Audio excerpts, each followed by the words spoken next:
Good morning 9th class.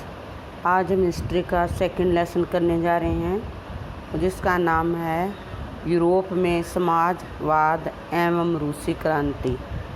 Europe में समाजवाद एवं रूसी क्रांति। रूस की क्रांति 1917 में रूस में विश्व की सबसे पहली समाजवादी क्रांति हुई। यहाँ ध्यान से सुनना, वन वर्ड क्वेश्चन बनता है। विश्व में सबसे पहली समाजवादी क्रांति कहाँ हुई? रूस में। और कब हुई? 1917 में हुई। यह क्रांति शांतिपूर्ण थी। क्रांति से पूर्व रूस का सामाजिक, आर्थिक तथा राजनीतिक दृष्टिकोण क्रांति के अनुकूल था। किसानों तथा मजदूरों की दशा अत्यंत शोचनीय थी। रूस का जार निरंकुश तथा स्वेच्छाचारी था। रूस का जार मतलब वहाँ का जो राजा था उसका नाम है निकोलस जार द्वितीय। वो कैसा था? निरंकुश तथा स्वेच्छाचारी था। साधारण जनता से कोई राजनीतिक जो साधारण जनता थी, जो आम जनता थी, उसको किसी प्रकार के कोई राजनीतिक अधिकार प्राप्त नहीं थे। इसलिए लोग जार के विरुद्ध थे। यानी रूस के लोग अपने राजा का विरोध इसलिए कर रहे थे कि वहाँ की साधारण जनता को किसी प्रकार के राजनीतिक अधिकार प्राप्त नहीं थे। जार ने रूस को प्रथम विश्व युद्ध में झोंककर एक अन्य बड़ी गलती की थी। यानी क्या किया था? जो प्रथम विश्व युद्ध हुआ 1914 में, उसमें जार ने रूस की सेना को वहाँ पर भेज दिया था। इस युद्ध में क्या हुआ था? सैनिकों की दुर्दशा के कारण सैनिक भी जार के विरुद्ध हो गए थे। यानी उस युद्ध में इतनी स्थिति खराब हो गई थी कि वहाँ के जो सैनिक थे वो भी जार के यानी राजा के विरुद्ध हो गए थे। लेकिन लेनिन को मार्क्स तथा एंगल्स के बाद समाजवादी आंदोलन का महानतम विचारक माना जाता है। जो लेनिन है, ये नाम है, कौन है ये? एक महानतम समाजवादी विचारक। लेनिन को मार्क्स तथा एंगल्स के बाद समाजवाद आंदोलन का महानतम विचारक माना जाता है। उसने देश में बोल्शेविक दल को संगठित करने तथा क्रांति को सफल बनाने में विशेष भूमिका निभाई थी। किसने निभाई थी विशेष भूमिका? लेनिन ने। क्यों? क्योंकि उसने कौन सा दल गठित किया? बोल्शेविक दल को संगठित किया। और क्रांति को किसके विरुद्ध थी क्रांति? रूस के राजा जार के विरुद्ध जो क्रांति थी उसको सफल बनाने में विशेष भूमिका निभाई थी।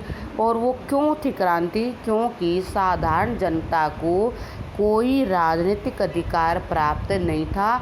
और एक रोष ये भी था कि प्रथम विश्व युद्ध में जार ने अपने सैनिकों को युद्ध में झोंक दिया था।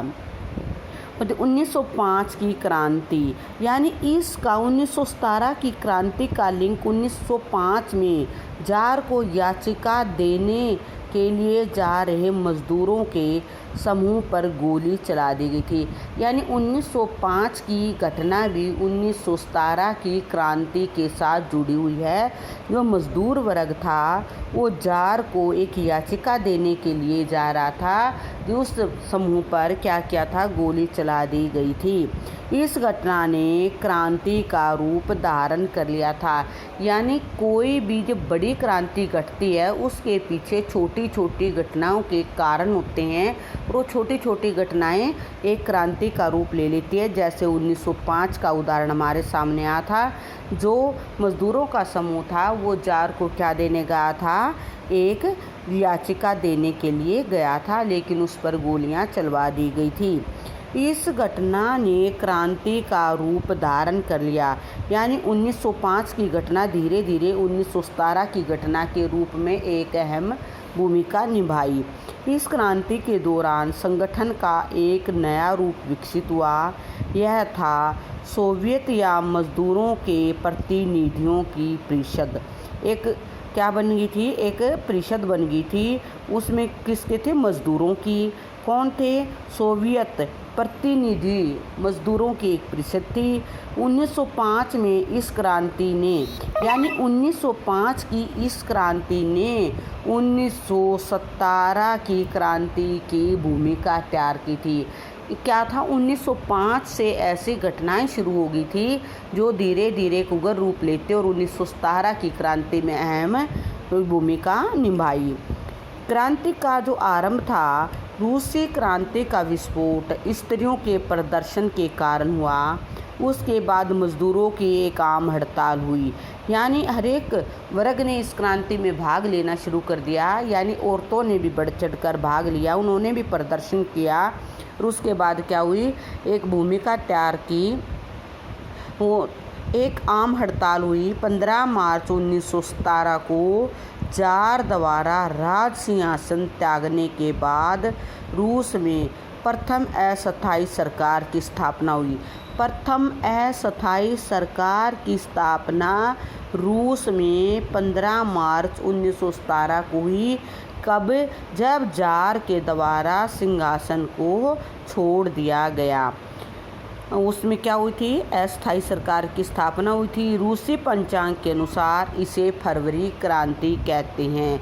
15 मार्च 1917 को जार ने जब अपने सिंहासन को छोड़ दिया था तो उस समय एक अस्थायी सरकार की स्थापना हुई थी, और इसे रूसी पंचांग के अनुसार रूस में इसको क्या कहते हैं? फरवरी क्रांति भी कहते हैं, क्योंकि इसका आरंभ 27 फरवरी से मानते हैं। इसका जो जार के विरुद्ध जो आंदोलन हो रहे थे उसका आरंभ कब से मान रहे थे? 27 फरवरी से। क्रांति की सफलता। पहली अंतरिम सरकार, जो पहली सरकार जार के सिंहासन त्यागने के बाद 15 मार्च 1917 में बनी थी, 7 नवंबर 1917। उसके बाद सत्ता में कौन आ गया था? लेनिन की सरकार सत्ता में आ गई थी।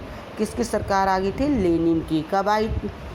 इसे अक्टूबर क्रांति, यानी रूसी पंचांग के अनुसार 25 अक्टूबर के नाम से जाना जाता है, यानी 25 अक्टूबर 1917 को लेनिन सरकार सत्ता में आ गई थी, जिसे किसके नाम से जाना जाता है?